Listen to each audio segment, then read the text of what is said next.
အလူပွဲမှာမထင်မှတ်ပဲသေဆုံးသွားခဲ့ရတဲ့စင်ကလေးရဲ့တနာစပွဲဖြစ်ရဲ့ကရင်ပြည်နယ်ရဲ့တောတောင်တွေကြားကနေကြောက်စဲမျိုးလေးစီသူရောက်လာခဲ့တာတလားပဲရှိပါသေးတယ်။အသက်35နှစ်အရက်9ပေ9လက်မနဲ့ခံညာလာတဲ့ဖာလိုက်နာသူ့ရဲ့မျက်လုံးတစ်ဖက်ကမကောင်းဘူးဆိုပေမဲ့ရွှေစပူအောင်စင်အဖွဲထဲမှာတော့သူကအချောဆုံးအလားဆုံးနဲ့အလိမ္မာဆုံးပါပဲ။ဖာလိုက်နာက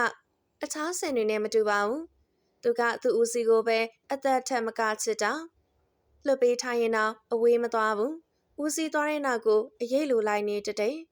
မျက်လုံးတစ်ဖက်မကောင်းပေမဲ့ဘယ်သူကမှရမမှုပဲအလွန်ကိုယဉ်ကျေးလိမ္မာတဲ့စင်လေးတစ်ကောင်ဖြစ်ပါတယ်။ဒါပေမဲ့ကန်စမာကရက်ဆက်လွန်ပါတယ်။ကြောက်စဲမျိုးနဲ့လက်ဝဲစုကြီးရွာအလူပွဲတစ်ခုမှာရက်စင်မင်းကျိုးနဲ့နှစ်ပီလောက်သားကွာဟာတဲ့နေရာမှာမမျော်လင့်ပဲဒလိုက်မှုဖြစ်ပွားခဲ့ပါတယ်။စင်ဦးစီးကအသက်ရှင်တန်ကျရင်ပေမဲ့နောင်တတွေအများကြီးရနေခဲ့ပါတယ်။သူကကိုပဲခံစားလိုက်ပါရစေ။ကိုပဲဒီနေရာမှာတီးလိုက်ပါတော့လားလို့တော့ဆူတောင်းမိတဲ့အထီပါပဲ။သူကဒရေဆန်တသက်မဟုတ်ဘူး။အသိဉာဏ်ရှိတဲ့ညီကိုတရားလိုပါပဲ။မျက်လုံးတစ်ဖက်မကောင်းပေမဲ့ကျွန်တော်စကားပဲနားထောင်နေ။ကျွန်တော်ကိုပဲချစ်တယ်။အခုတော့သူတယောက်တည်းထွက်သွားပြီ။ကျွန်တော်ကတော့ဒီလောကမှာအသေးနှလုံးတွေကြေမွလျက်နဲ့ကျင်ရခဲ့ရတယ်။ဖာလိုက်နာလေးကိုဆုံးရှုံးလိုက်ရတဲ့ဝေဒနာကိုစင်ဦးစီးကသင်ခန်းစာတစ်ခုအနေနဲ့ယူလိုက်ပါတယ်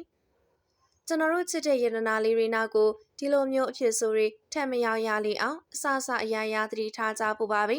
။အသက်60အထိအတူရှိသွားဖို့ရည်ရွယ်ချက်တွေကအခုတော့အိမ်မက်ဆိုးတစ်ခုလိုကြောက်ကွဲသွားခဲ့ရပြီ